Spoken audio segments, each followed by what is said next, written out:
Değerli Gaziantep halkı, değerli Müslümanlar, basın mensupları ve kamu personelleri, 28 Şubat ve FETÖ yargısı mağduru aileleri inisiyatifi olarak bir basın açıklaması yapacağız.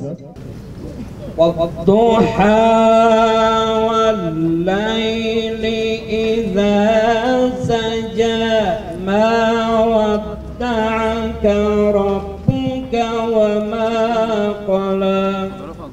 Şeytani plan ve projelerine engel gördükleri İslami kesime, dindarlara yönelik büyük kumpaslar kuruldu. Özellikle FETÖ'nün yaymaya çalıştığı sahte din anlayışına karşı halkı aydınlatıp bilinçlendiren İslami camia ve cemaatleri sindirmeye yönelik şeytanın aklına bile gelmeyecek kirli tuzaklara, sinsi hilelere başvuruldu. FETÖ ve 28 Şubat cuntacılarının baskı ve kumpaslarının en çok bölge illerinde hissedildi. İslami camianın kültürel faaliyetlerle, irşat ve tebliğ ile halkı uyandırma, bilinçlendirme, aydınlatma çabasına tahammül edemediler. Ve işbirliği içindeki taşeron örgütleri İslami camianın üzerine saldılar. Birçok dindarı, suçu İslam'ı insanlara anlatmak olan birçok davetçiyi vahşice işkencelerle katlettiler. Kadın, çocuk demeden özellikle bölge illerinde masum dindarların kanını döktüler. Taşeron örgütlerin İslami camiayı sindirmekte başarısız olduğunu gören FETÖ ve 28 Şubat cuntasının denetimleri altında olan polis, asker ve hakimleri harekete geçirerek gülünç denilebilecek bahanelerle on binlerce dindara yönelik bir tutuklama füryası başlattılar. Binlerce Müslümanın haksız ve hukuksuz yere gençlik yıllarını zindanlarda geçirdi. Bu insanlardan bazılarının uzun yıllar zindanda kalmanın ve çok kötü koşullarda yaşamanın sonucunda hastalandılar. Bu insanlardan zindanda vefat edenlerin veya tahliyelerinden kısa bir süre sonra acılara dayanamayıp Yüce Rahman'a kavuşanlar oldu. 15 Temmuz darbe girişiminden sonra herkes FETÖ'nün karanlık yüzüyle tanıştı.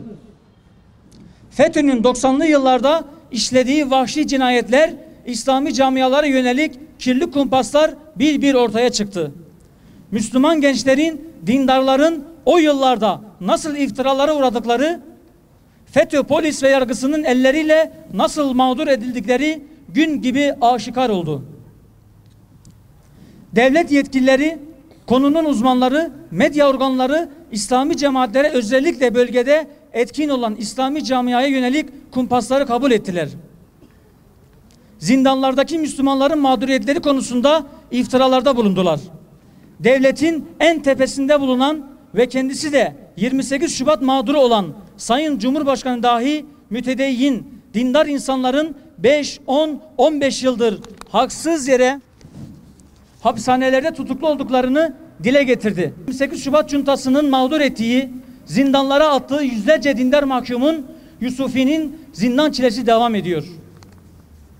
Bu insanların hak taleplerini, adalet isteyen çığlıklarını duymayan kalmadı. Artık FETÖ mensubu hakim ve savcılar da yok. 16 yıldır iktidarda olanlar bu hukuksuzluğu gidermek için hiçbir girişimde bulunmuyorlar. Yusufilerin, onların ailelerin hakkaniyete uygun taleplerini görmezden, duymazdan geliyor, adeta 3 maymunu oynuyorlar.